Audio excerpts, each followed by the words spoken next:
نتوکل علیہ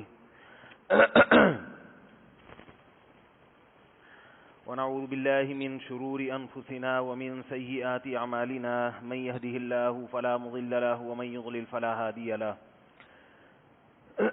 ونشهد ان لا اله الا الله وحده لا شريك له ونشهد ان محمدا عبده ورسوله صلی اللہ تعالی علیہ وعلى آلہ واصحابہ وبارک وسلم تسلیما کثیرا کثیرا اما بعد فاعوذ باللہ من الشیطان الرجیم بسم اللہ الرحمن الرحیم یا ایہا الذین آمنوا ادخلوا فی السلم کافۃ ولا تتبعوا خطوات الشیطان. بیان آج بھی 5 منٹ تاخیر سے شروع ہو رہا ہے، اس کے لیے معذرت. یہ قدرتی طور پر کچھ ایسا ہو گیا جس کی وجہ سے 5 منٹ لیٹ ہو گیا ہوں میں. اب وہ قدرتی کیا ہے اس کی ڈیٹیل میں جانے کی چندہ ضرورت نہیں ہے. آواز میرا خیال ہے کچھ کم ہے، تو میرا گلا بھی بیٹھا ہوا ہے، اوپر سے آواز بھی کم ہے. تو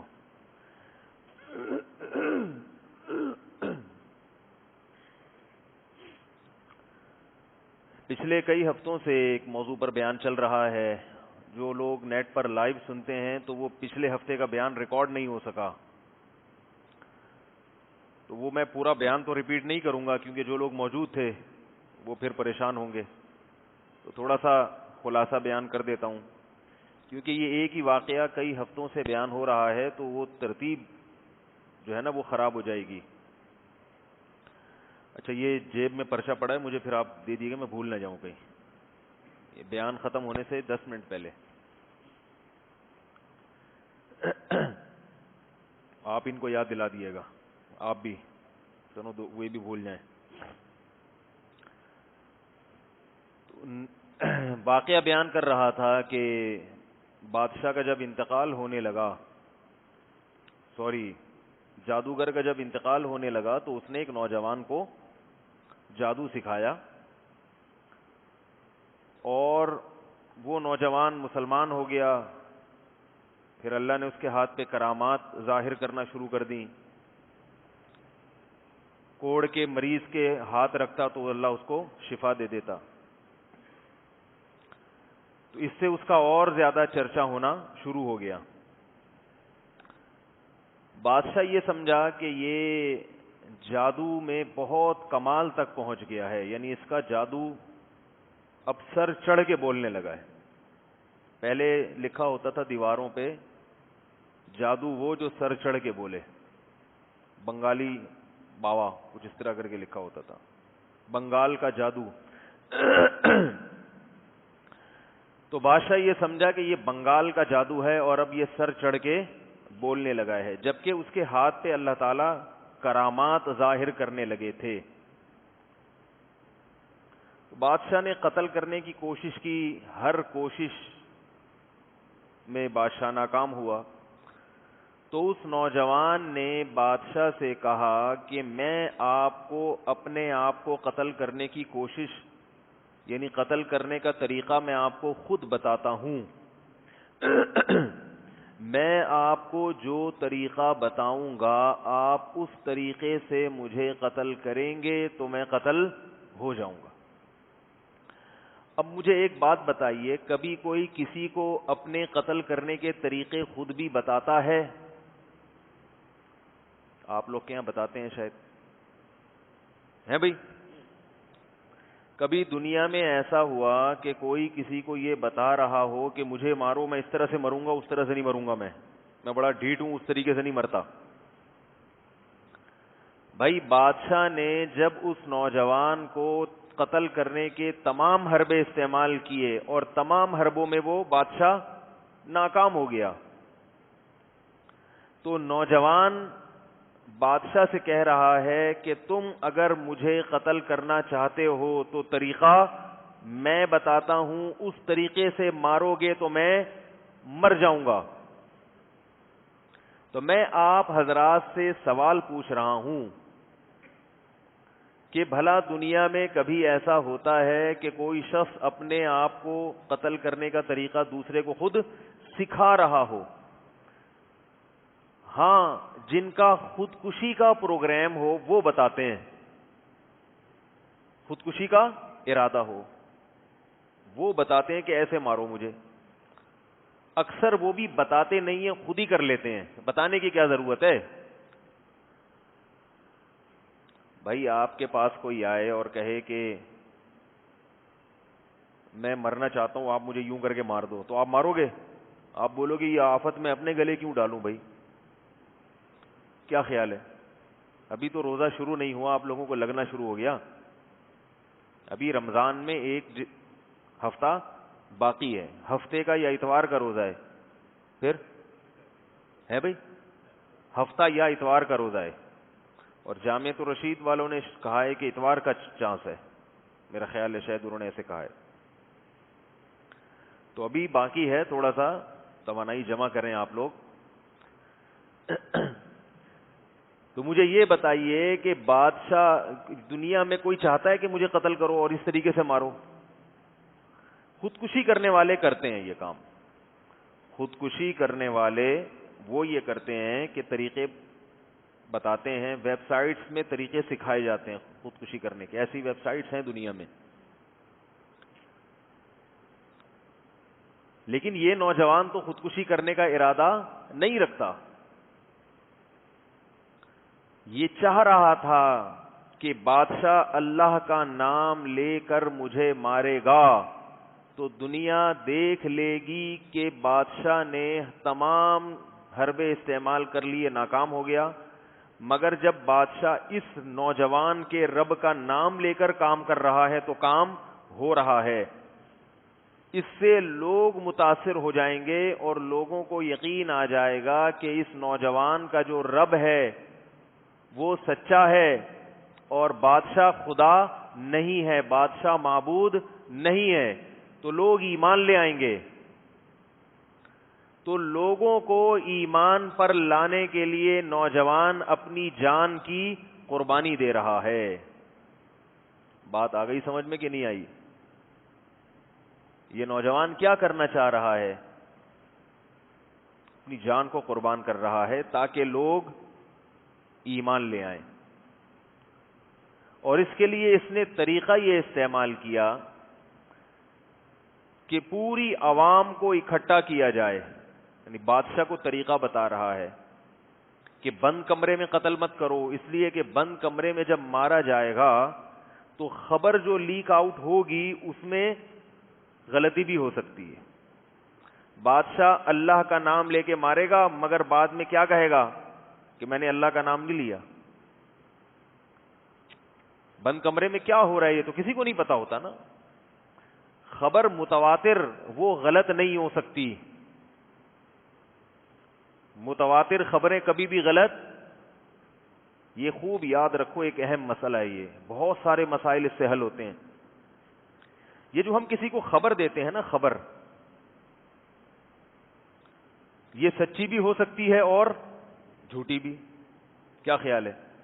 جب بھی کوئی آپ کو آ کے خبر دیتا ہے تو وہ خبر کبھی سچی ہوتی ہے کبھی جھوٹی. ہماری شریعت اس کا پورا مدار خبر پر ہے, خبر پر. ہمیں خبر ملی ہے کہ محمد صلی اللہ علیہ وسلم 1400 سال پہلے آئے تھے. کیا خیال ہے؟ ہمیں خبر ملی ہے کہ محمد صلی اللہ علیہ وسلم نے یہ کرنے کا ہمیں حکم دیا. کیا ہم میں سے کسی نے اپنی آنکھوں سے دیکھا؟ نہیں آ رہی بات. ہمیں خبر ملی کہ نبی صلی اللہ علیہ وسلم نے یہ کرنے کا کہا, ہمیں خبر ملی کہ نبی نے یہ کرنے کا نہیں کہا, یعنی یہ نہیں کرنے کا کہا. تو ہمارا پورا دین الف سے لے کے یا تک, اے سے لے کے زیڈ تک وہ کس پر چل رہا ہے؟ بولو نا بھائی, خبروں پر, خبروں پر. اب خبر کو سمجھنے کی ضرورت ہے. جو بنیادی گمراہی آج کل پروفیسر لوگ پھیلا رہے ہیں وہ یہاں سے گڑبڑ کرتے ہیں. خبروں کی اقسام نہیں پتا ان کو,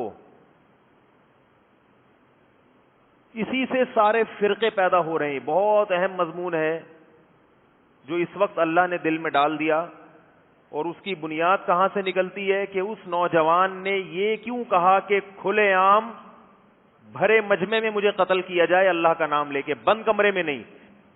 وہ یہ بھی کہہ سکتا تھا کہ بند کمرے میں 4 آدمیوں کے سامنے وہ 4 گواہ رہیں گے, یہ بھی تو ہو سکتا تھا نا. بہت مشکل ہے بھائی, ان لوگوں کو نہیں سمجھ میں آ رہا یار. تھوڑا سا بھائی گردن تو ہلاؤ. ویسے ہی ہلاتے ہیں, جھوٹی موٹی کے بھی تو کوئی کام ہوتے ہیں کہ انسان کسی کو خوش کرنے کے لیے جھوٹی موٹی میں بعض دفعہ گردن ہلا دیتا ہے. سچی مچی میں نہیں ہلتا تو جھوٹی موٹی کا ہلا دیا کریں. تو یہ جتنے فرقے پیدا ہوئے ہیں نا, یہ کہاں سے آ رہے ہیں؟ خبر کے معاملے میں گڑبڑ. ایک مرتبہ جماعت المسلمین والوں سے ہماری کچھ گپ شپ ہوئی تو وہ کہنے لگے کہ ہم کسی کی تقلید مقلید نہیں کرتے, ہم دلیل سے مانتے ہیں سب کچھ. ہم کیا کرتے ہیں؟ ہم دلیل سے. اور یہ سارے غلط ہیں, جتنے بھی پیچھے گزرے ہیں نا یہ سارے پاگل تھے, سارے غلط. سبھی کو غلط کہتے ہیں نا, ابھی 4 آدمی صحیح ہیں بس جنت میں جائیں گے.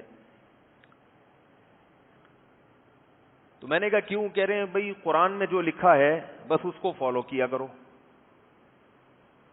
میں نے کہا پہلے دلیل سے یہ تو ثابت کرو کہ یہ قرآن وہی قرآن ہے جو محمد صلی اللہ علیہ وسلم پہ نازل ہوا تھا.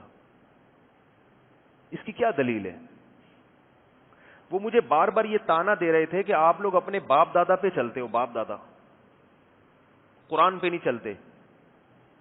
میں نے کہا قرآن کو قرآن ماننے کے لیے باپ دادا کے علاوہ ہمارے پاس کوئی دلیل نہیں ہے.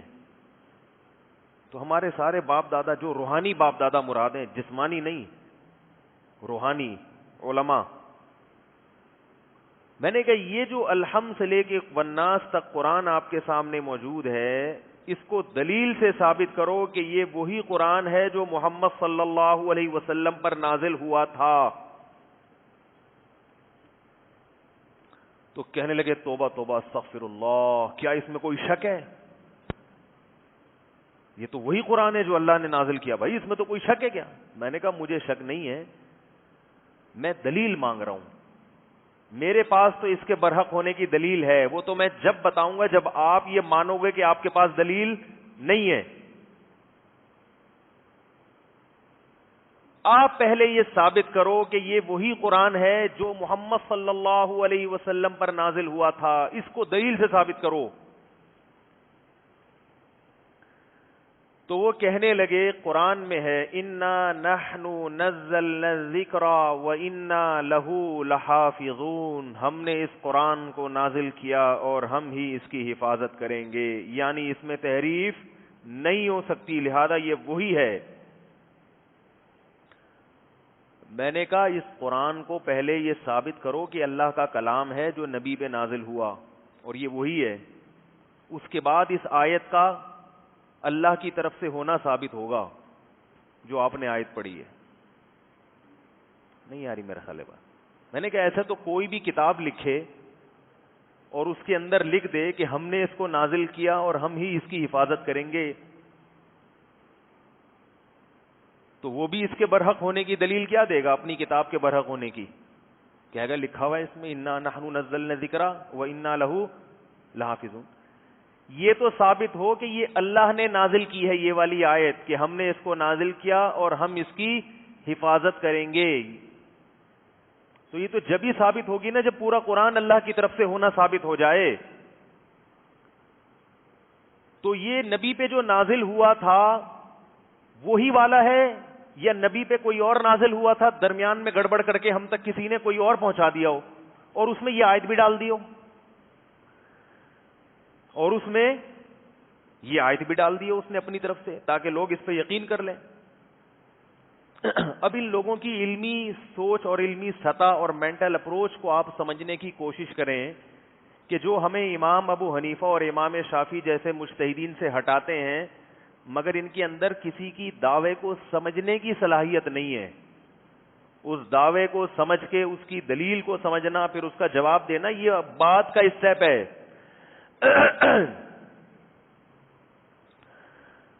بور ہو رہے ہیں میرا خیال ہے آپ لوگ. آپ کہہ رہے ہیں کس قسم کی باتیں ہو رہی ہیں مسجد کے ممبر پہ بیٹھ کے.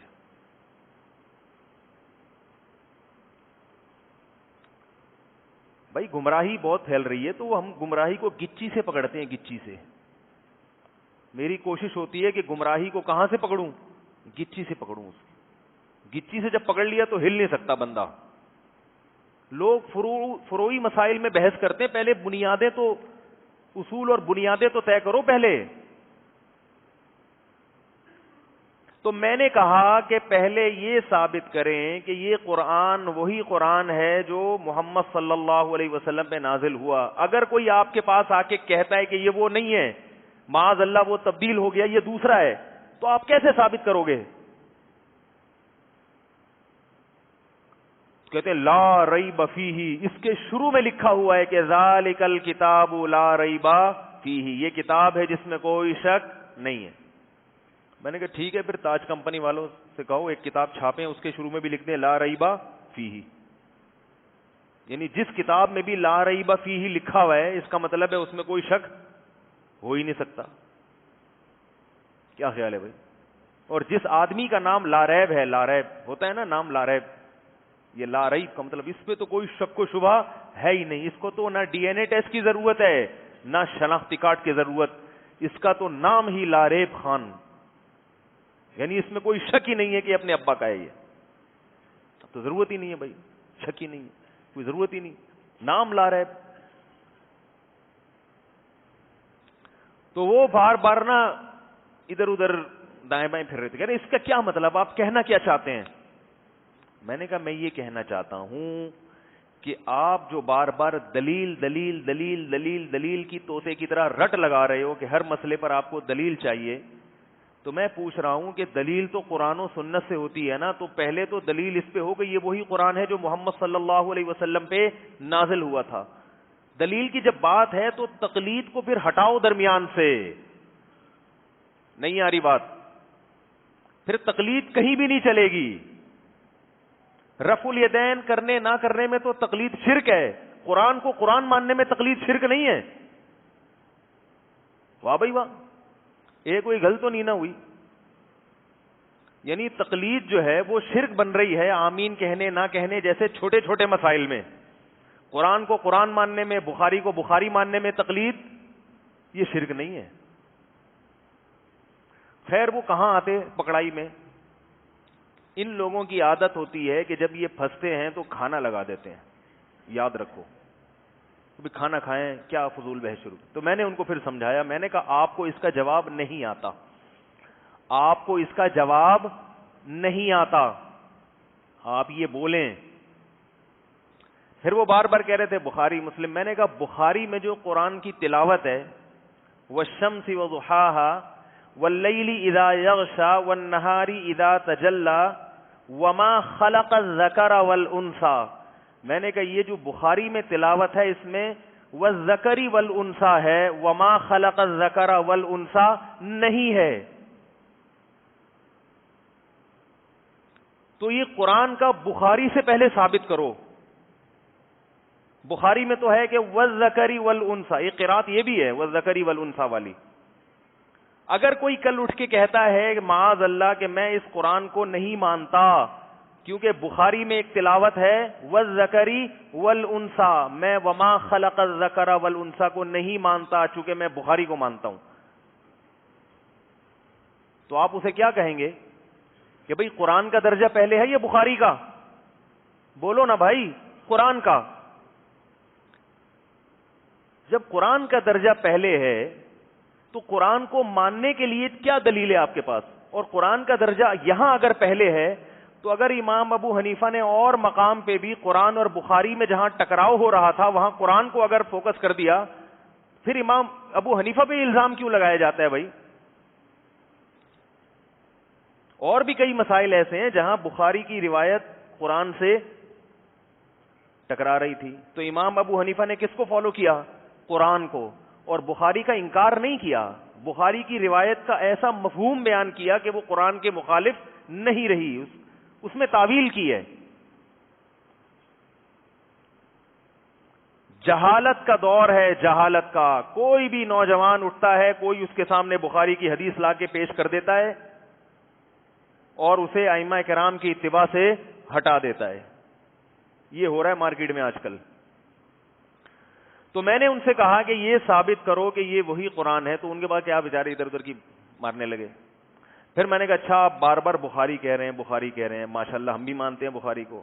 امام بخاری نے حدیث کی جو کتاب لکھی تھی یا لکھوائی تھی, یہ وہی ہے یا کوئی اور ہے؟ کب تک چھپو گے پیڑوں کی آڑ میں, کبھی تو ملو گے لنڈا بازار میں. ہے بھائی شاعر اپنی محبوبہ سے کہہ رہا ہے, کب تک چھپو گے پیڑوں کی آڑ میں, کبھی تو ملو گے لنڈا بازار میں. لنڈا بازار ایسی جگہ ہے جہاں اچھے اچھے ڈیفنس والے بھی آتے ہیں, وہاں بھیس بدل کے آتے ہیں, کلفٹن والے بھی آتے ہیں, سب آتے ہیں بھائی. لنڈا بازار ایک وہی چیز آپ کو طارق روڈ میں اتنے کی مل رہی ہے, وہی پتلون آپ کو ٹھیلے پہ مل رہی ہے. تو آپ کو پاگل ہو جو طارق روڈ سے وہ 2000 کی خریدو اور ٹھیلے سے آپ کو 200 کی مل رہی ہو. اس پہ لکھا تھوڑی ہوتا ہے میڈ ان لنڈا بازار. شاپر میں پیک ہوتا ہے طارق روڈ پہ, تو وہ پیکنگ کھولو گھر جا کے وہی پتلون وہی. اس لیے عقل مند لوگ کیا کرتے ہیں, چپکے سے بھیس بدل کے کدھر جاتے ہیں, لنڈا بازار. تو لنڈا بازار ایسی جگہ ہے جہاں پھنس جاتے ہیں لوگ, پکڑائی میں آ جاتے ہیں. تو خیر میں نے ان سے کہا, میں نے کہا کہ بخاری کو پھر ثابت کرو, پھر اس کو فلاں کو ثابت کرو, تو کچھ بھی نہیں ہے بیچاروں کے پاس. کہہ رہے یہ کیسی باتیں کر رہے ہو آپ. میں نے کہا آپ یہ کہہ دو کہ مجھے پتا نہیں ہے. مصیبت ان لوگوں کے ساتھ یہ ہے کہ ان کو جو چیز نہیں آتی اس کے بارے میں یہ نہیں کہتے کہ مجھے نہیں پتا. یہ گمراہ آدمی کی ایک بہت بڑی علامت ہے کہ اسے کچھ آتا ہو یا نہ آتا ہو. بھئی کہہ دو مفتی صاحب آپ بتا دیں, میں عاجز ہوں اس معاملے میں, آپ بتا دیں پلیز. لیکن میں انہیں جب بتاتا, جب میں وہ کہتے کہ اچھا مجھے کہہ رہے آپ بتائیں, میں نے کہا پہلے آپ یہ کہیں کہ مجھے نہیں آتا, پھر میں بتاؤں گا. کیا خیال ہے بھائی؟ آپ نے جو 1 مہینے سے محلے میں پمفلیٹ بازی کر کر کے لوگوں کو برگلایا ہوا ہے, فرقواریت کی لعنت میں ڈالا ہوا ہے, لوگوں کو اکابر اور اسلاف سے دور کر رہے ہو, تو لوگوں کو پتا تو چلے کہ آپ کو نہیں آتا. میں نے کہا آپ کہہ دیں کہ مجھے نہیں پتا, پھر میں بتاؤں گا. یہ نہیں کہہ کے دیے کہ مجھے نہیں پتا آخر وقت تک. تو یاد رکھو یہ جو مسئلہ ہے نا خبر, اب اس کو سمجھیں. خبر جو ہے نا, خبر, جب ہم کوئی خبر اوری کا نا, پشتوں میں کہتے ہیں نا خبر اوری کا نا, ہم لوگ کو پٹانی تھوڑی تھوڑی آتی ہے, کہیں کہیں سن رہے ہوتے ہیں خبر اوری کا نا. تو خبر پشتوں میں بھی خبر کو خبر کہتے ہیں, ہماری زبان میں بھی خبر کو خبر کہتے ہیں, عربی میں بھی خبر کہتے ہیں. تو خبر جو ہے نا جس کی جمع اخبار ہے, اخبار, اس کی کتنی قسمیں ہیں؟ 3. یہ خوب سمجھ لیں. ایک خبر ہوتی ہے خبر واحد. خبر واحد, خبر واحد کہتے ہیں کہ ایک آدمی نے آپ کو یا 2-3 آدمیوں نے آپ کو آ کے خبر دی, 2-3 بھی ہوں وہ بھی خبر واحد ہی کہلاتی ہے, کہ بھئی فلاں جگہ یہ واقعہ ہوا ہے. اس کو کہتے ہیں خبر واحد. ایک ہوتی ہے خبر مشہور. خبر مشہور, مشہور کہتے ہیں کم سے کم 3 افراد خبر دیں, 3 افراد, اور ان تینوں کا آپس میں کوئی لنک نہ ہو, مکمکا نہ ہو, مختلف جگہوں سے 3 آدمی آ کے آپ کو خبر دیں. اور ایک ہوتی ہے خبر متواتر. اچھا یہ محدثین اور فقہا کی اصطلاح میں تھوڑا تھوڑا فرق بھی ہے, تو میں ایک عمومی عوام کو سمجھانے کے لیے, عوام کے ذہن میں بٹھانے کے لیے, محدثین کے یہاں خبر مشہور کی الگ تعریف, فقہا کے یہاں الگ تعریف. لیکن ایک آپ عقلی لحاظ سے اس کو 3 حصوں میں ڈیوائڈ کریں, اس بحث میں نہ پڑیں کہ جو فقہ اور حدیث کی ٹرمز کیا ہیں, اصطلاحات کیا ہیں, اس کو چھوڑ دیں. آپ جنرلی دیکھیں کہ ہم جب کسی کو کوئی اطلاع دیتے ہیں, اور ایک خبر ہوتی ہے بہت سارے لوگ کسی بات کو کی خبر دیں اور ان کا تعلق بھی مختلف علاقوں سے ہو. یہ جو خبر متواتر ہوتی ہے یہ ایسی خبر ہے کہ اس کا انکار کرنا جائز نہیں ہے, کیونکہ کوئی واقعہ ہوا اور اس واقعے کو تمام نیوز چینل چلا رہے ہیں, سب اس کی اطلاع دے رہے ہیں, ایک نہیں ہے درجنوں لوگ بتا رہے ہیں, اور ان درجنوں کا آپس میں کوئی لنک بھی نہیں ہے. ایسا نہیں ہے کہ تمام نیوز چینل نے گول میز کانفرنس کی اور فیصلہ کیا ہم سب مل کے یہ جھوٹ بولیں گے کل صبح صبح. تو ان کا کوئی اجلاس بھی نہیں ہوا. ایک عمومی خبر ہے جس سے ان کے مفاد بھی نہیں ہے. مثلا ورلڈ ٹریڈ سینٹر کا حادثہ ہوا, 9/11 کا حادثہ ہوا, جہاز آ کے ٹکرایا ایک عمارت سے. اب ساری دنیا کے نیوز چینل متحرک ہو گئے, خبریں پھیل گئیں, سب نے, جو امریکہ میں آپ کے رشتہ دار وہاں تھے ان سے بھی آپ نے کال کر کے پوچھ لیا, سب کہہ رہے ہیں یار کچھ دھماکہ ہوا ہے اور ایسے ہوا ہے. اب اس پہ تو بحث ہو سکتی ہے کہ ورلڈ ٹریڈ سینٹر یہودیوں نے گرایا یا کسی مسلمان نے گرایا. اس پہ بحث نہیں ہو سکتی کہ ورلڈ ٹریڈ سینٹر کا حادثہ ہوا بھی ہے کہ نہیں ہوا. یہ چیپٹر کلوز ہو گیا ہے. اب اگر کوئی پاگل اٹھ کے بولے کہ ورلڈ ٹریڈ سینٹر کا سب ڈرامہ تھا, تباہ ہوا ہی نہیں ہے, دلیل سے ثابت کرو. آج کل نئے نئے فرقے جو نکل رہے ہیں نا وہ یہی ہیں, اسی قسم کی چیزیں ہیں. وہ دلیل سے ثابت کرو کہ ورلڈ ٹریڈ سینٹر گرا ہے. آپ دلیل, آپ کہتے ہو یار وہ اخبار لا بھائی 9/11 والا اخبار کی دیکھ بھائی, شام کی خبر, شام کا اخبار, عوام اخبار بھائی. وہ کہ یہ جھوٹ بول رہا ہے اخبار والا, جھوٹ بول رہا ہے. آپ کو یار ایسا کرو وہ جیو کا کی خبر لگاؤ یار, اس دن کی نکالو, یوٹیوب سے نکالو پرانی خبر. کہ بھائی یہ بھی جھوٹ ہے. ابے میں جانتا ہوں سارے, میں دیکھے ہوئے ہیں سارے. ہوتا ہے نا ایسے ہی انکار کرتے ہیں, ابے سب کو جانتے ہیں. آپ نے ویڈیو دکھا دی, جہاز آ کے ٹکرا رہا ہے, آپ نے کہا ابے فیک ویڈیو ہے, سب الو بنانے والی باتیں. لوگوں نے کہا بھائی تم فون کر کے پوچھو ادھر ورلڈ ٹریڈ سینٹر نامی کوئی عمارت اب ہے ہی نہیں. تو آپ کہیں وہ تو تھی نہیں, وہ تو تھی نہیں, پہلے سے ہی نہیں تھی, ڈرامہ رچایا گیا ہے کہ ایک ویڈیو میں دکھایا گیا ہے. آپ سمجھا رہے ہیں کہ بھائی اتنے سارے لوگ جھوٹے. بولے بھائی قرآن میں آتا ہے اگر اکثریت کی اتباع کرو گے تو تمہیں وہ گمراہ کر دے گی. جماعت المسلمین کی دلیل ہے بالکل. وَإِن تُطِعْ أَكْثَرَ مَنْ فِي الْأَرْضِ يُضِلُّوكَ عَنْ سَبِيلِ اللَّهِ. آپ کہہ رہے بھائی دنیا کی اکثریت جانتی ہے, گواہی دیتی ہے کہ ورلڈ ٹریڈ سینٹر تباہ ہوا ہے. آپ جواب میں کہتے ہو قرآن میں لکھا ہوا ہے کہ اکثریت کو فالو کرو گے تو تمہیں گمراہ کر دے گی. اور اپنے جیسے چار مکھنچو اور پیدا کر دیا آپ نے, اور آپ کہہ رہے ہو ان اقلیت کو مانو, اقلیت کو, اکثریت 4 کروڑ کو مت دیکھو کیا کہہ رہے ہیں, 4 آدمیوں کو دیکھو کیا کہہ رہے ہیں.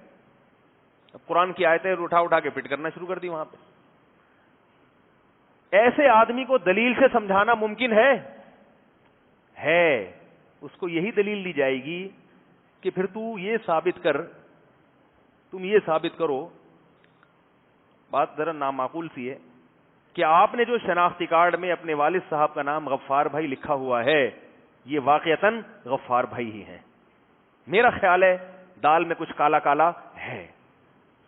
اب وہ تیش میں آئے گا, بولے گا میرے والد کے نکاح پہ 2 گواہ موجود ہیں. آپ بولے گا جھوٹ بول رہے ہیں, وہ مکمکا ہوا. بولے گا فلاں قاضی نے نکاح پڑھا ہوا ہے, پیسے کھلائے تھے اس قاضی کو جس نے جھوٹ بولا ہے تجھے. تیرا تو نکاح ہوا ہی نہیں ابا اما کا, عیدی سینٹر سے نکلا تھا تو, کھاتے میں ڈال دیا غفار بھائی کے. او بھائی محلے والوں سے پوچھو, ابے محلے والوں کو سب کو پیسے کھلائے ہوئے تو نے, ہمیں پتا ہے تیرے تھانے میں بڑے تعلقات ہیں. ایسے آدمی کا یہ علاج ہے جو الحمدللہ میں کر دیتا ہوں. جب کوئی اس قسم کی چیز آتی ہے نا میرے سامنے تو پھر میں اس کو یہ دلائل دیتا ہوں, تو ثابت تو کر, تم اپنے ابا کے ہو, تم ثابت تو کرو. تم تو خبر متواتر کا انکار, یہ یاد رکھو. آج کل ایک تحقیق مارکیٹ میں آ رہی ہے کہ انسان جو چاند پہ گیا ہے نا وہ فیک تھا, ایسے اخباروں میں خبر ہے, یہ جھوٹ ہے. چاند پہ جب انسان گیا ہے تو یہ تواتر کے ساتھ یہ خبریں پوری دنیا میں چلی ہیں. اب بعض لوگ مشہور ہونے کے لیے نا ایسی چیزوں کا انکار کر دیتے ہیں تاکہ ان کا اخبار زیادہ سے زیادہ چلے. ساری دنیا کہہ رہی ہے نیل آرم اسٹرانگ نے چاند پہ قدم رکھا ہے, اس وقت کے سب نیوز چینل نے دکھایا. اب ایک اخبار لکھ دیتا ہے مضمون کہ یہ فیک, یہ جھوٹی خبر تھی, تو ہمارے بعض دیندار لوگ متاثر ہو جاتے ہیں کہ یار یہ یہودیوں کی سازش تھی. او بھائی سازش ایسے کہ جاپان بھی جھوٹ بول رہا ہے, فرانس بھی جھوٹ بول رہا ہے, امریکہ بھی جھوٹ بول رہا ہے, سارے تھوڑی مل کے, اور ان کے نیوز چینل سب جھوٹ بول رہے ہیں, ایسے تھوڑی ہو سکتا ہے. متواتر خبر چاہے مسلمان کی ہو چاہے کافر کی ہو, عقل یہ کہتی ہے کہ وہ جھوٹی خبر نہیں ہو سکتی, کیونکہ عقل میں ممکن نہیں ہے کہ اتنے سارے لوگ مختلف شہروں کے مختلف جگہوں کے کسی ایک جھوٹی خبر پہ اتفاق کر لیں. ورنہ تو سارا نظام مشکوک ہو جائے گا. بات آ رہی ہے سمجھ میں کہ نہیں آ رہی ہے؟ تو پہلی خبر کیا ہوئی؟ خبر متواتر. یہ جو قرآن ہم تک پہنچا ہے یہ خبر متواتر سے پہنچا ہے. اور یاد رکھو متواتر کی بھی دو قسمیں ہیں. ایک جو زبان سے جو خبر دی جاتی ہے, اور ایک متواتر یہ ہوتا ہے جو سینہ بسینہ چلتا ہے, آپ کسی کو فالو کرتے ہیں. جیسے رسول اللہ صلی اللہ علیہ وسلم نے فجر کی 2 رکعتیں پڑھی ہیں فرض. اب یہ حدیث کہ آپ نبی صلی اللہ علیہ وسلم فجر کے 2 فرض پڑھتے تھے, اس پر تو حدیثیں بہت کم ہیں, مگر جن لوگوں نے آپ کو فجر کے 2 فرض پڑھتے ہوئے دیکھا وہ 2-4 نہیں ہیں, وہ ہزاروں ہیں. پھر ان ہزاروں کو لاکھوں تابعین نے دیکھا, ان لاکھوں کو کروڑوں تبع تابعین نے دیکھا. پھر آگے یہ سلسلہ چلتے چلتے وہ پوری دنیا میں پھیلے ہیں. ہندوستان میں اسلام آیا, سعودی عرب سے اسلام پھیلا دنیا میں, مصر میں گیا, دمشق میں گیا, جتنے بھی مجاہدین دنیا میں گئے سب نے فجر کی کتنی رکعتیں پڑھی ہیں؟ 2.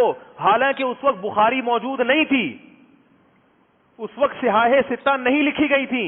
ان کو کہاں سے پتا چلا کہ فجر کی 2 رکعتیں ہوتی ہیں؟ بہت مشکل ہے بھائی سمجھانا یار, کیا کریں. ان کو کیسے پتا چلا کہ فجر کی کتنی رکعتیں ہوتی ہیں؟ 2. کہاں سے پتا چل گیا ان کو؟ باپ دادا کو دیکھتے آ رہے تھے. بھائی تابعین نے صحابہ کو دیکھا, صحابہ نے کس کو دیکھا؟ نبی کو.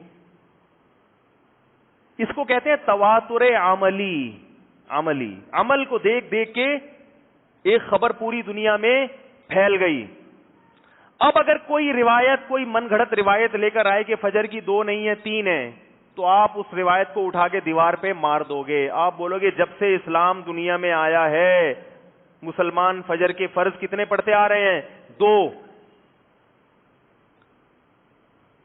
یہ بہت بڑی گمراہی ہے کہ لوگ عملی تواتر کا انکار کر دیتے ہیں, جس کی وجہ سے بڑے بڑے مسائل کھڑے ہو جاتے ہیں آپ کے سامنے, اور گمراہی کے دروازے چوپٹ کھل جاتے ہیں.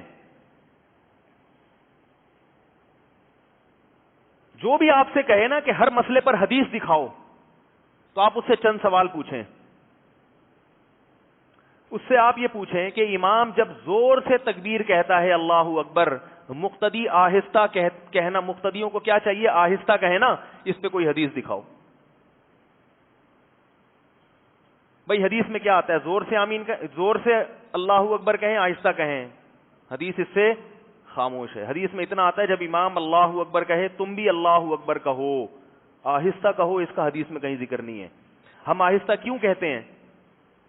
بولے نا بھائی, تواتر عملی ہے. صحابہ آہستہ کہتے تھے, تابعین نے ان کو دیکھا وہ بھی آہستہ کہہ رہے ہیں, تبع تابعین نے ان کو دیکھا, سینہ بسینہ ایک چیز چلتی چلی آ رہی ہے. اگر آپ اس تواتر عملی کا انکار کرتے ہو تو آپ کے نماز کے مسائل, سینکڑوں مسائل گئے. رکوع میں جانے کے بعد جب آپ کھڑے ہوتے ہیں تو ہاتھ باندھتے ہیں, ہاتھ چھوڑتے ہیں؟ ہاتھ چھوڑتے ہیں. کیوں؟ اس پہ کوئی حدیث نہیں ہے. تواتر عملی, صدیوں سے مسلمان اسی طرح نماز پڑھتے چلے جا رہے ہیں کہ رکوع کے بعد جب کھڑے ہوتے ہیں تو ہاتھ چھوڑتے ہیں. حتیٰ کہ جو اہل حدیث حضرات ہیں ان کی جو آپ پرانی کتابیں اٹھا کے پڑھیں گے آج سے 100 سال پہلے, وہ بھی کہتے ہیں کہ رکوع کے بعد ہاتھ چھوڑنے چاہیے. اب انہوں نے کہنا شروع کر دیا کہ رکوع کے بعد ہاتھ باندھے جائیں. نہیں, یہ بات سمجھ. آپ کو یہ 1400 سال میں, آج سے 1200 سال میں ایسا کوئی مسئلہ نہیں ملے گا کہ رکوع کے بعد ہاتھ چھوڑے جائیں. اب انہوں نے کیا کہنا شروع کر دیا کہ رکوع کے بعد جب آپ کھڑے ہوں تو ہاتھ باندھیں, اور دلیل یہ دی کہ قیام میں ہاتھ باندھنے کا حکم ہے. تو یہ بھی تو قیام ہے نا جب آپ کھڑے ہو گئے. سوال پیدا ہوتا ہے کہ 1200 سال سے حدیث کا یہ مطلب کسی نے کیوں نہیں لیا؟ تبھی علامہ ناصر الدین البانی رحمہ اللہ تعالی, جو بہت بڑے محدث ہیں, انہوں نے یہ لکھا ہے کہ رکوع کے بعد جب ہم کھڑے ہوں تو ہاتھ چھوڑنے چاہیے. دلیل پوچھی گئی تو انہوں نے کہا کہ صدیوں سے مسلمان اسی طرح نماز پڑھتے آ رہے ہیں. نہیں یاری بات سمجھ میں. تو اگر آپ ہر چیز میں دلیل کا مطالبہ کرو گے تو جو صدیوں سے اسلام آ رہا ہے اس اسلام کی حیت چینج ہو جائے گی.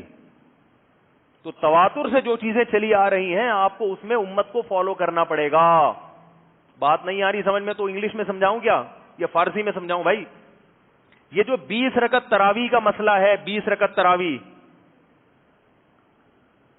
حضرت عمر رضی اللہ تعالی عنہ نے جب 20 رکعت تراویح شروع کی ہے تو خلفائے راشدین کے دور میں پھر پورے عالم اسلام میں 20 رکعت سے کم ایک رکعت کا بھی رواج نہیں تھا.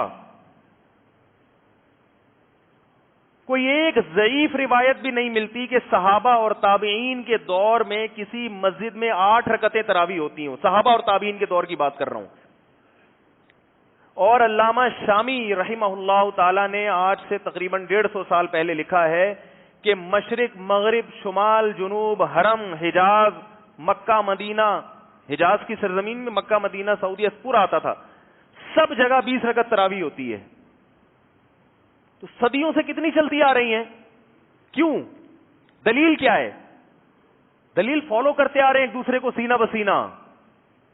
میں نے اپنے بزرگوں کو دیکھا، انہوں نے اپنے بزرگوں کو دیکھا، انہوں نے اپنے بزرگوں کو دیکھا. اب فوراً کہتے ہیں بزرگوں کی نہیں مان کے چلنا ہم تو حدیث کو مانیں گے. اس کا مطلب آپ کے بزرگ کسی اور چیز کو مانتے تھے تو وہ بزرگ نہیں تھے. بزرگ اب کب پیدا ہو رہے ہیں؟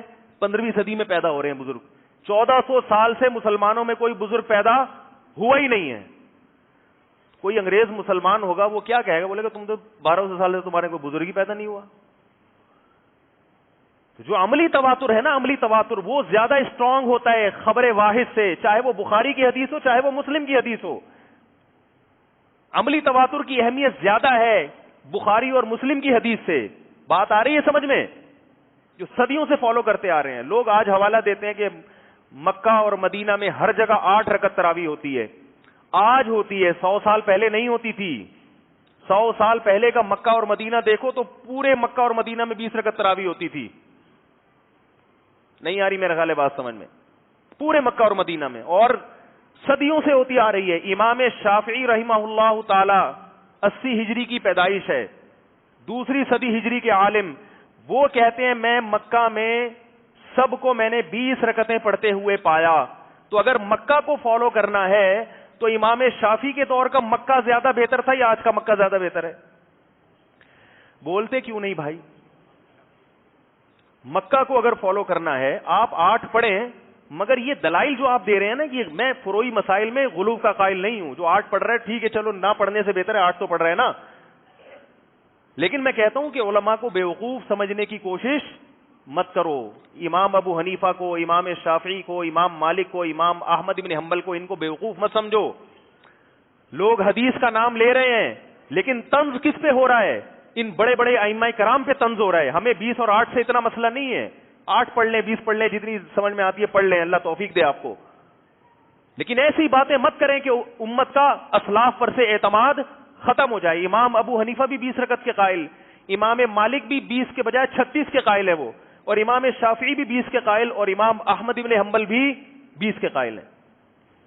تو یہ سارے کیا حدیث سے نابلد تھے؟ ان کو کسی کو بھی حدیث کا نہیں پتا تھا. لوگ بار بار کہتے ہیں مدینہ میں تو 8 ہوتی ہیں ہر جگہ، مکہ میں بھی ہر جگہ 8 ہوتی ہیں. انڈا موڑ پہ کتنی ہو رہی ہیں؟ حرم میں 20 ہوتی ہیں. وہ اس لیے ہوتی ہیں کہ 1400 سال سے 20 ہوتی آ رہی ہیں. حرم میں بھی سلفی حضرات نے 20 رکعت کو ختم کرنے کے لیے ایڑی چوٹی کا زور لگایا ہے. یاد رکھو، ایڑی چوٹی کا زور لگایا ہے. مگر وہاں ختم کیوں نہیں ہوئی؟ وہ ختم کر رہے تھے. مدینہ یونیورسٹی کے ایک بہت بڑے عالم نے کتاب لکھی، اس کتاب کا نام ہے کہ 1000 سال سے زیادہ عرصہ ہو گیا حرم میں 20 رکعت سے کم ایک رکعت بھی نہیں ہوئی ہے، ہم کیسے ختم کر دیں اس کو؟ دنیا کو کیا منہ دکھائیں گے بھائی؟ دنیا کہے گی کہ اب قرآن و حدیث کو فالو کیا جا رہا ہے مدینہ میں، اب قرآن و حدیث کو فالو کیا جا رہا ہے حرم میں. 1400 سال سے کیا کر رہے تھے؟ اس وجہ سے انہوں نے ختم نہیں کی. بات نہیں آ رہی سمجھ میں میرا خیال ہے. امام ابو حنیفہ سے پوچھا گیا کہ آپ 20 رکعت تراویح کو سنت کیوں سمجھتے ہو، آپ کے پاس حدیث کیا ہے؟ امام حنیفہ کے پاس اس پر کوئی حدیث مرفوع حدیث یعنی نبی سے نہیں تھی. انہوں نے جواب دیا ما رأیت عمر مبتدعا، میں عمر بن خطاب کو بدعتی نہیں سمجھتا. تو امام شافعی اپنے دور میں لکھ رہے ہیں کہ مکہ میں نے سب کو 20 رکعتیں پڑھتے ہوئے پایا. اور پھر امام شافعی نے یہ مذہب اختیار کیا کہ سنت کتنی ہے؟ 20 رکعت. اب کوئی امام شافعی سے پوچھے کہ سنت تو وہ ہوتی ہے جو قرآن و حدیث میں ہو. 100 سال بعد کے مکہ کا عمل تو سنت نہیں ہے نا. کیا کریں, ہم سے پوچھتے ہیں نا قرآن حدیث میں دکھاؤ, تو امام شافعی سے کیوں نہیں پوچھتے کہ حضرت قرآن حدیث میں دکھائے نا کہ 20 رکعت سنت ہے. امام شافعی کہہ رہے ہیں قرآن حدیث ہی سے دکھا رہا ہوں کہ میں کہہ رہا ہوں نا مکہ میں 20 ہوتی ہیں. کیسے, یہ تو قرآن نہیں ہے مکہ. وہ کہتے ہیں اس لیے کہ یہ اتنے سارے جب 20 پڑھ رہے ہیں, اگر یہ عمل بدعت ہوتا تو مکہ میں اتنے بڑے بڑے بزرگان دین, اتنے بڑے بڑے فقہا, وہ اس پر نکیر کرتے, اس کو روکتے. نہیں روکا تو اس کی علامت ہے کہ یہ عمل کہاں سے چلا آ رہا ہے؟ خلفائے راشدین سے. اور خلفائے راشدین بدعت پر جمع نہیں ہو سکتے. میں ابھی تراویح کے موضوع پر بیان کرنے کے لیے نہیں بیٹھا, میں آپ کو تواتر عملی کی ڈیفینیشن سکھا رہا ہوں. تواتر عملی کسے کہتے ہیں یہ بتا رہا ہوں. وہ فروئی مسئلہ ہے, میں ممبر پہ عام طور پہ یہ بیٹھ کے جمعے کے بیان میں نہیں یہ چیزیں چھیڑتا میں, لیکن ہر آدمی اٹھ کے کوئی نہ کوئی کچھ نہ کچھ آج کل مارکیٹ میں لا رہا ہے نئی چیزیں. اس کو پتہ ہی نہیں, اصول نہیں پڑھے اس نے, خبر کے اصول کیا ہیں. تو خبر متواتر جو ہے نا, متواتر, اس کی کتنی قسمیں ہو گئیں؟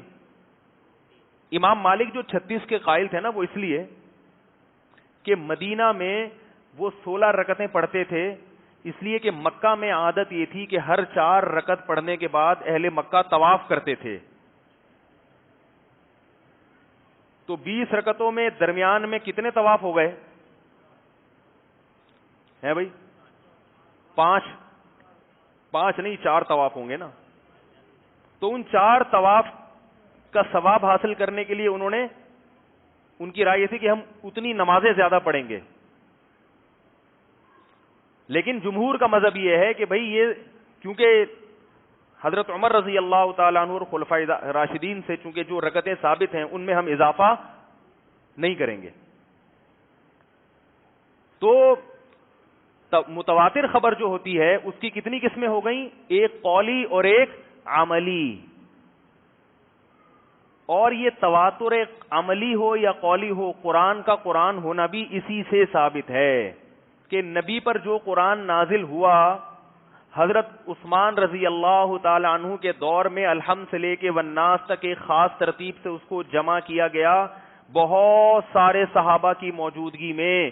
ان سارے صحابہ کا جھوٹ پہ جمع ہونا ممکن نہیں تھا, کیونکہ وہ لوگ اعتراض کرتے تھے, وہ اپنی رائے پیش کیا کرتے تھے. پھر وہی نسخے پورے عالم اسلام میں پھیل گئے, کوفہ میں, بصرہ میں, دمشق میں, شام میں, ترکی میں, ہر جگہ چلے گئے, ہندوستان میں. وہی آج تک چلتے چلے آ رہے ہیں. اگر اس میں تحریف ہوتی تو وہ سامنے آتی نا, کہاں ہے وہ تحریف؟ تو اس ساری دنیا کے سارے مسلمان لاکھوں کی تعداد میں اس کو نقل کرتے چلے آ رہے ہیں. تو اس معاملے میں ہمیں اس کا صحیح ہونا ایسے پتا چلا کہ ہمارے سارے باپ دادا جتنے بھی تھے وہ یہی قرآن پیش کرتے ہیں. تو ہمیں اس قرآن کا قرآن ہونا کیسے پتا چلا؟ باپ دادا کی تقلید سے. نہیں آ رہی بات میرا خیال ہے؟ کیسے پتا چلا؟ باپ دادا کی تقلید سے. وہ باپ دادا جو مسلمان تھے, جو دیندار تھے, قرآن نے جو باپ دادا کی تقلید سے منع کیا اس سے وہ ابا دادا مراد ہیں جو گمراہ ہوں, بت پرست ہوں, مشرک ہوں, کافر ہوں, بدعتی ہوں, ان سے منع کیا ہے. جو توحید پرست باپ دادا ہیں, جو توحید پرست, توحید پہ چلنے والے, سنت کو فالو کرنے والے, ان کی تقلید کا قرآن نے حکم دیا ہے. یوسف علیہ السلام نے کیا کہا تھا؟ وَاتَّبَعْتُ مِلَّةَ آبَائِي ابراہیم, میں اپنے باپ دادا کو فالو کرتا ہوں, ابراہیم, اسحاق اور یعقوب. تو اس لیے آپ کو کوئی بھی شخص ایسا مارکیٹ میں آئے جو اس مذہب سے ہٹانے کی کوشش کرے جو صدیوں سے چلا آ رہا ہے, تو آپ کو اس کی دلیل کے سننے کی چنداں ضرورت نہیں ہے, چاہے وہ کتنی ہی مزین دلیل پیش کر رہا ہو. آپ اس سے کہو یہ اپنی دلیل اپنے پاس رکھو, یہ جو کتاب آپ نے لکھی ہے یہ آپ خود پڑھیں, بکری کو کھلا دیں, کسی کے کام آ جائے گی. ہوتا نا میں بڑا محقق ہوں, میں نے ایک نیا رسالہ لکھا ہے, میں نے ایک نیا رسالہ لکھا ہے. موضوع کیا ہے؟ موضوع یہ ہے کہ اسلام میں تراویح ہے ہی نہیں. ایک مارکیٹ میں نئی فلم یہ بھی آئی ہے کہ تراویح سرے سے, جاوید احمد غامدی صاحب کہتے ہیں اسلام میں تراویح ہے ہی نہیں. تو آپ بولو کہ بھائی آپ کی جو تحقیق ہے, جو آپ کا رسالہ ہے, آپ وہ کس کو کھلا دیں؟ بکری کو کھلاتے ہیں. کیونکہ یہ تو ہو سکتا ہے کہ اسلام میں آپ نہ ہوں، مگر آپ ہوں اور اتنی امت نہ ہو. سارے فقہا، علماء، صلحاء، وہ سارے، امام بخاری نے کتاب باب التراویح ایک باب باندھا ہے پورا تراویح کا. امام بخاری بھی غلط ہوں، امام مسلم بھی غلط ہوں، امام حنیفہ بھی غلط، شافعی بھی غلط، مالک بھی غلط، احمد بن حنبل بھی غلط، ابن تیمیہ بھی غلط، ابن قیم بھی غلط، سعودیہ بھی غلط، پاکستانی بھی غلط، ترکی کے علماء بھی غلط، مصر کے علماء بھی غلط، غامدی صاحب صحیح. وہ بھٹو کو جب پھانسی کا وقت آیا نا، بھٹو کو جب پھانسی کا وقت آیا تو ہوا یہ تھا کہ بھٹو نے جب اتنے ساری عوام نے جیل بھرو تحریک چلائی، جیل بھر دیے، تو بھٹو نے آرمی کو آرڈر دیا کہ ان سب کو شوٹ کر دو، جو ہم نے سنا ہے واللہ عالم. تو ضیاء الحق تھا اس وقت چیف آف آرمی اسٹاف، اس نے کہا کہ اتنی ساری عوام کو جب ہم شوٹ کریں گے تو دنیا کیا کہے گی کہ پاکستانی فوج اپنی عوام کو مار رہی ہے. لیکن آرڈر بھی وزیر اعظم کا ہے، تو بہتر نہیں ہے کہ اسی کو شوٹ کر دو جس نے آرڈر دیا ہے؟ کیا خیال ہے بھائی؟ وہ وزیر اعظم جب تک ہے، جب تک زندہ ہے، جب زندہ نہیں ہے تو پھر وزیر اعظم نہیں ہوگا. تو ضیاء الحق نے کیا کیا، بولا بھائی پوری عوام کو لٹکانے کے بجائے ایک کو لٹکا دو. اس کا فیصلہ صحیح تھا غلط تھا وہ ایک الگ بحث ہے، میں سیاسی آپ باتیں کرنے کا عادی نہیں ہوں، لیکن اس نے یہ سوچا کہ بھائی اس کو. تو میں یہ کہہ رہا ہوں کہ غامدی صاحب اگر آپ کو اچھے لگتے ہیں اور ہر 2-4 دن بعد فون آ رہے ہوتے غامدی نے یہ کہا، اس کا دلیل سے جواب دے گا، اب ہمارے پاس فالتو غامدی صاحب کی طرح ہمارے پاس فالتو ٹائم تھوڑی ہے، وہ تو بیٹھا ہی تقریب کاری کے لیے. تو میں لوگوں سے کہتا ہوں غامدی کو مانو گے تو باقی پوری امت گمراہ. تو پوری امت کو اسلام سے نکالنے سے بہتر نہیں ہے کہ ایک آدمی کو نکال دو، باقی امت بچ جائے گی. کیا خیال ہے بھائی؟ میں کافر نہیں قرار دے رہا غامدی کو، میں کہہ رہا ہوں کہ اس کو فی الحال اپنی فہرست سے نکال دو، سائڈ پر رکھ دو، اور دلیل مت سنو اس کی. بولو بھائی آپ کی دلیل اگر ہم نے سن لی، ہم عالم نہیں ہیں، کہاں سے جواب لے کر آئیں گے؟ علماء کے پاس ٹائم نہیں، ہر بات کا جواب الحمدللہ ہر بات کا ہے، لیکن ہر بات کے جواب کا ٹائم نہیں ہے ایسے کہ ہر بات کو لے کے آدمی چلتا رہے. ان کے پاس فالتو ٹائم بہت ہوتا ہے. ہمارے پاس تو اور بہت سارے غم ہیں بھائی زمانے میں محبت کے سوا. شعر ہے نا، اور بھی غم ہے زمانے میں محبت کے سوا، راحتیں اور بھی ہیں راحت وصل کے سوا. محبوب سے ملاقات کی راحت ہوتی ہے شاعر کو، اس کو کہتے ہیں وصل کی راحت، یعنی محبوب سے ملاقات. تو ایک شاعر تنگ آ کے کہہ رہے کہ راحتیں اور بھی ہیں راحت وصل کے سوا. محبوب سے ملاقات کے سوا اور بھی بہت ساری چیزیں مزے کی بھائی دنیا میں، اور بھی غم ہے زمانے میں محبت کے سوا. تو ان کے کوئی غم نہیں ہے سوائے چھیڑا چھاڑی کے، نئے مسائل. رجم کا انکار کر دیا. رجم کی جو ثبوت ہے وہ بھی احادیث تو خبر واحد ہیں، لیکن ان احادیث پر جو صحابہ، تابعین اور فقہا کا جو فتاوی ہیں وہ تواتر کی حد تک پہنچے ہوئے ہیں. اسی طرح یاد رکھو 3 طلاقوں کو 3 کہنا 700 سال تک یہ متواتر تھا. 700 سال کے بعد ابن تیمیہ پہلے عالم ہیں جنہوں نے 3 طلاق کو 1 ہونے کا فتویٰ دیا ہے. 700 سال تک اہل سنت والجماعت میں ایک فتویٰ بھی نہیں دکھا سکتے آپ جنہوں نے 3 کو 1 کہا ہو. تو 700 سال تک امت کیا گھاس کھاتی رہی ہے؟ تو ایسے اجماعی مسائل میں آپ کسی کو فالو مت کریں.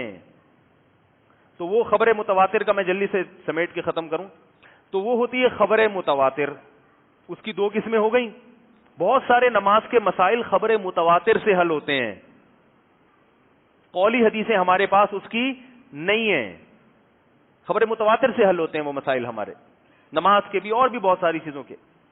دوسری قسم ہے حدیث مشہور، وہ بھی خبر متواتر ہی کے حکم میں دی جاتی ہے. تیسری ہے خبر واحد. خبر واحد کا مطلب ایسی حدیث جس کے سچے اور جھوٹے ہونے کا دونوں باتوں کا امکان ہو. ایک آدمی یا 2 آدمی آپ کو آ کے خبر دے رہے ہیں تو بھائی سچے بھی ہو سکتے ہیں اور بولو نا بھائی جھوٹے بھی ہو سکتے ہیں. اب چونکہ سچے بھی ہو سکتے ہیں جھوٹے بھی ہو سکتے ہیں تو پھر آپ جرح کرتے ہو. اگر بندہ سچا ہے اور اس کے سچا ہونے کی لوگ گواہی دے دیں تو پھر بھی امکان ہوتا ہے چھوٹا سا کہ شاید غلط بول رہا ہو، لیکن اس امکان کو لفٹ نہیں کرائی جاتی بلکہ اس کی خبر پر عمل کرنا لازم ہے. کیونکہ جب تک اس کے جھوٹا ہونے کی دلیل نہیں ہے آپ کو ماننا پڑے گا کہ یہ سچ کہہ رہا ہے.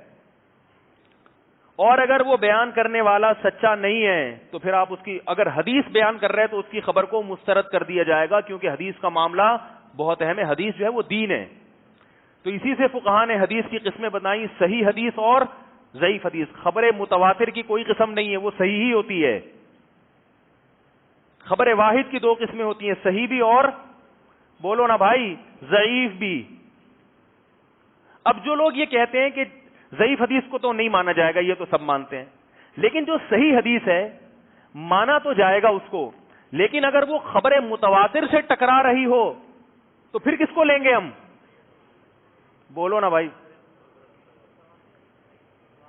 متواتر کو لیں گے ہم، پھر صحیح حدیث کو نہیں لیں، کیونکہ واحد ہے، خبر واحد ہے وہ.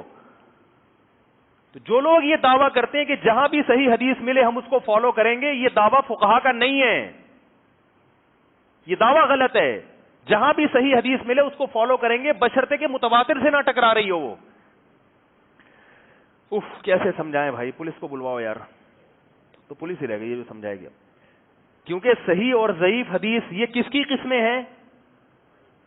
بولو نا بھائی، خبر واحد کی، اور متواتر کا درجہ خبر واحد سے زیادہ ہوتا. ایک آدمی آپ کو آ کے خبر دے رہا ہے کہ کل اسٹرائک ہے، ہڑتال ہے. ادھر 100 آدمی ادھر مختلف جگہوں پہ رہنے والے، ان سے آپ نے رابطہ کیا، وہ کہہ رہے ہیں بھائی اسٹرائک منسوخ ہو گئی ہے، کل اسٹرائک تھی مگر ختم ہو گئی، آپ آفس ٹائم پہ پہنچ جائیے گا. ہزاروں لوگوں سے آپ نے پوچھ لیا. اس نے جو بتایا آپ کو کہ کل اسٹرائک ہے، اس کی خبر آپ کے پاس ریٹن فارم میں لکھی ہوئی ہے، اور اس کا نام بھی لکھا ہوا ہے، اور اس کے بارے میں لوگوں کے تبصرے کہ یہ ثقہ آدمی ہے، قابل اعتماد آدمی ہے. لیکن جو 100 آدمی آپ کو خبر دے رہے ہیں ان کی وہ ریٹن فارم میں نہیں ہے، وہ کوئی اس نے بتایا ادھر سے، وہ ہوتے ہوتے آپ کے کان تک پہنچ گئی، لیکن آپ کو بتایا کہ ہیں 100-200 آدمی ہیں. تو آپ کس کی بات کو مانو گے؟ ہے بھائی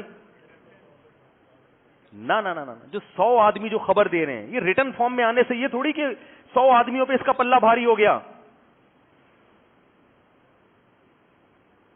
اگر ہم اس کی بات کو لے لیتے ہیں تو وہ کیا کرتے ہیں، وہ جو اتنے لوگ کو ادھر سے فون کر رہا ہے، کوئی پٹیل پاڑا سے فون کر رہا ہے، کوئی صدر سے فون کر رہا ہے، کوئی لیاری سے فون کر کے بتا رہا ہے بھائی کل اسٹرائک جو تھی وہ ٹی وی میں سلائڈ چلی ہے، وہ کل کیا ہو گئی ہے، منسوخ ہو گئی. ساری دنیا خبر دے رہی ہے، اور آپ کہہ رہے ہو نہیں، یہ چونکہ ثقہ راوی ہے، یہ چونکہ قابل اعتماد ہے، اور یہ چونکہ کتاب میں لکھا ہوا ہے، تو کہیں گے بھائی یہ لکھا بھی تو آپ نہیں ہے، یہ کسی معتبر سے لکھوا دیا. ٹھیک ہے ہم مانتے ہیں ثقہ ہے، مگر اس کے جھوٹے ہونے کا امکان زیادہ ہے، اور 100 آدمیوں کے جھوٹے ہونے کا امکان کم ہے. تو ثقہ کی خبر مانی جائے گی بشرطے کہ وہ متواتر کے خلاف نہ ہو. یہ اصول کے جو بھی بخاری کی حدیث ہے ہم نے اس کو لازمی فالو کرنا ہے. خدا کی قسم یہ اصول ہی غلط ہے، یہ فقہا کا اصول نہیں ہے. بخاری کی سب حدیثیں صحیح ضرور ہیں، مگر ان پر عمل کرنے کے لیے فقہا نے اصول اور ضابطے بیان کیے ہیں، اور وہ اصول اور ضابطے دینی مدارس میں پڑھائے جاتے ہیں. آج ہر آدمی مفتی بن کے، مجھے جب سے فیس بک پہ مسائل ڈال رہا ہوں نا تو واسطہ پڑھ رہے، جب سے مسائل بتا رہا ہوں واسطہ پڑھ رہے. ہر پاگل سے پاگل اٹھ کے مارکیٹ میں مفتی بنا ہوا ہے. تو ابھی اس پہ کہنے کے لیے بہت کچھ ہے، میں بات کو سمیٹ رہا ہوں، وقت پورا ہو گیا ہے. میں اپنے اصل واقعے کی طرف آتا ہوں. اخبار کی قسمیں یاد ہو گئیں، اس پہ میں اگلے مجھے یاد دلائیے گا، یہ خبر متواتر اور اس پہ میں نے مزید کچھ کہنا ہے. یہ اس پہ یہ تو میں نے تھوڑا سا جو باطل فرقے آج کل فرقواریت پھیلا رہے ہیں نا ان کا جواب دیا ہے. میں تھوڑا سا مزید جاؤں گا کچھ آگے. ایتھیس جو ہے نا، جو اللہ کے وجود کا انکار کرتے ہیں، مذہبی کو سرے سے انکار کرتے ہیں، ان کی بھی نفی ہوتی ہے اس اصول سے، ان کی بھی نفی ہوتی ہے. اس پہ میں انشاءاللہ بعد میں بات کروں گا، اس لیے کہ دنیا میں اس وقت سب سے بڑی آبادی عیسائی، یہودی اور مسلمانوں کی ہے جو اللہ کو اور پیغمبروں کو مانتے ہیں. اتنی بڑی آبادی اگر جھوٹے نبیوں کو مانتی ہوئی آئی ہے اگر، تو یہ بات کھوپڑی میں آنے والی نہیں ہے. کھوپڑی نہیں مانتی اس بات. یہ تمام لوگ پیغمبروں کے سلسلے کو مانتے ہیں، اور دنیا کی بہت بڑی آبادی ہے. یہ صرف عیسائی اور مسلمانوں کو ملا دیا جائے اگر، تو یہ جو ایتھیس کہتے ہیں کوئی پیغمبر نہیں آیا اور کوئی پیغمبر، تو یہ کیسے لاکھوں لوگوں تک کیسے ان کی تعلیمات پہنچی ہیں، اور کسی نہ کسی درجے میں یہ پیغمبروں کی تعلیمات کو باقاعدہ فالو کر رہے ہیں. اس کا مطلب ہوا کہ موسیٰ نام کے کوئی پیغمبر بھی دنیا میں آئے تھے, عیسیٰ نام کے کوئی پیغمبر بھی دنیا میں آئے تھے, محمد صلی اللہ علیہ وسلم کے نام کے کوئی پیغمبر بھی دنیا میں آئے تھے, اور ان تمام پیغمبروں کی تعلیمات کو اگر آپ غور کرتے ہیں تو وہ ساری اچھی تعلیمات ہیں, اچھی. کوئی بھی ایسی تعلیم نہیں ہے جو غلط ہو, بالکل 100% غلط ہو. تو یہ ممکن نہیں ہے کہ جھوٹا نبی دنیا میں آئے اور لوگوں کو اچھی چیزوں کو پہ ڈال کے چلا جائے. ایک صاحب مجھے لاہور میں ملے کچھ دن پہلے, وہ کہہ رہے ہیں کہ یہ جو معاذ اللہ نبی صلی اللہ علیہ وسلم تھے نا, یہ معاذ اللہ نقل کفر جادوگر تھے, انہوں نے جادو کے زور سے پوری دنیا کو یوں کیا ہے. میں نے کہا کسی جادوگر کی تعلیمات میں جمعے کی نماز آئے گی, رمضان کا روزہ آئے گا, ماں باپ کے ساتھ حسن سلوک آئے گا؟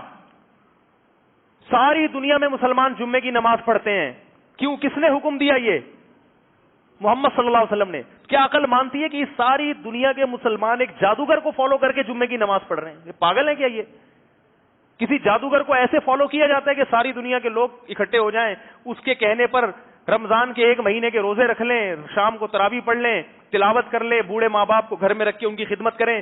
دنیا میں کوئی ایک جادوگر دکھاؤ جس کو فالو کرنے والوں نے اتنی خوبصورت زندگی گزاری ہو, کوئی ایک دکھا دو بھائی. نہیں یار, یہ آپ کی سمجھ میں نہیں آئے گی, ایتھیسٹ کی سمجھ میں کہاں سے آئے گی بھائی؟ نماز پڑھ لیا کریں, روزے رکھ لیا کریں, اتنا کافی ہے, پریشان ہونے کی چندہ ضرورت نہیں ہے. تو خیر, اس پر ہم روشنی ڈالیں گے انشاءاللہ اگلے بیان میں کہ یہ میں کیا کہنا چاہ رہا ہوں. ابھی تو میں نے ساشا پیش کیا ہے آپ کے سامنے, پیکنگ فل بعد میں آئے گی. تو وہ جو جادوگر تھا نا, وہ جو نوجوان تھا, اس نے اپنے آپ کو قتل کرنے کے لیے جم غفیر کا انتظام کیوں کیا؟ تاکہ ایسا نہ ہو کہ میں 4 آدمیوں کے سامنے قتل ہو جاؤں اور پبلک بولے, بادشاہ جھوٹ موٹ بول دے کہ یہ تو کوئی نہیں تھا, کوئی اللہ کا نام نہیں لیا. تو وہ پوری دنیا کے سامنے قتل ہوا, سب نے دیکھا کہ اللہ کا نام لے رہا ہے, پھر وہ سب مسلمان ہوئے سارے کے سارے. اور یہ خبر ہمیں قرآن مجید نے اور نبی صلی اللہ علیہ وسلم نے ہمیں ان کا یہ واقعہ بیان کیا. تو اس سے ہمیں کیا سبق ملتا ہے؟ یہ بھی ایک, وہ اسباق تو ملیں گے وہ تو میں انشاءاللہ آئندہ بیان کروں گا. ایک سبق ہمیں یہ بھی ملتا ہے کہ خبر متواتر کا انکار ممکن نہیں ہوتا. نوجوان نے جم غفیر اس لیے بلایا تاکہ کوئی بعد میں انکار نہ کر سکے, وہ جماعت المسلمین کو جانتا تھا شاید کہ پیدا ہوں گے ہی بعد میں مکر جائیں گے, بولیں گے یہ بھی نہیں ہے, یہ بھی نہیں ہے, ایسا بھی نہیں ہے, ویسا بھی نہیں. تو اس نے پہلے سے انتظام کیا بھائی کہ متواتر خبر کا انکار ممکن نہیں ہوتا.